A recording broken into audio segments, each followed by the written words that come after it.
लोग 1000 मिन्नतों के बाद भी नहीं मानते और मेरा रब एक सजदे में मान जाता है। रब से मांगने की आदत बना लो, किसी चीज की कमी नहीं रहेगी।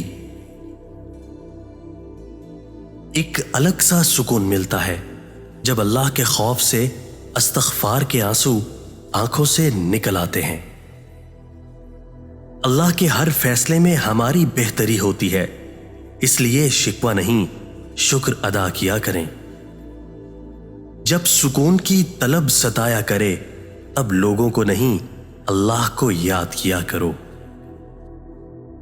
अपने दिल की हर बेचैनी को दूर करो और ज़बान पर बस जिक्र इलाही का विर्द करो। आजमाइश तो उन्हीं के लिए होती है जिन्हें अल्लाह चाहता है, और सब्र वही करते हैं जो अल्लाह को चाहते हैं।